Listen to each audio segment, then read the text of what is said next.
Hi, I'm Pastor Goodman, and this is the Largely Catechized Life.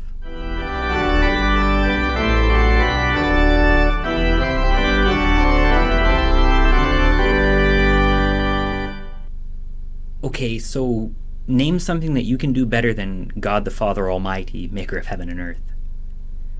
Well, then maybe stop all this nonsense about serving God. When we talk about how we're going to serve God, it's honestly sort of like when my 4-year-old really wants to help my wife cook dinner. I mean, it's really cute because we love him, but honestly, it just takes a lot longer.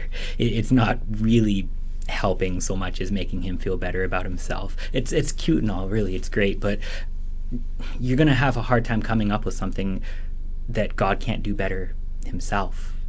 I mean, that's okay, though.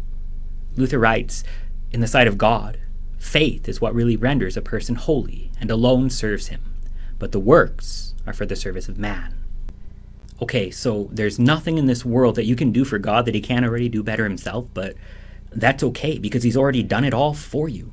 You, baptized Christian, you are already holy. You are washed clean of every evil and every sin. You are atoned for by Christ, who is crucified for you, and it is finished. It is done. There's nothing that you need to do to add to it. There's nothing that you need to do to earn it. It is already over. It is already yours. God doesn't need anything from you to achieve this or anything else. God doesn't need anything from you, but your neighbor does. And this is where the fourth commandment comes in. You want to serve God? Well, start by serving your neighbor, because they actually need your help, and not, by the way, any old neighbor. In the fourth commandment, we actually start to see that, well, God doesn't give all neighbors equally. God doesn't even say go out and pick the neighbors that you want. God says honor your father and your mother.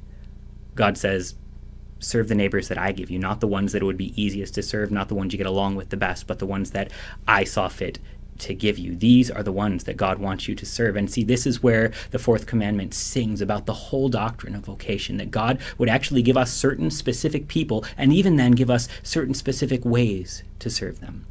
You want to serve mom and dad? Honor, obey, love, cherish. Well, make life easier on them.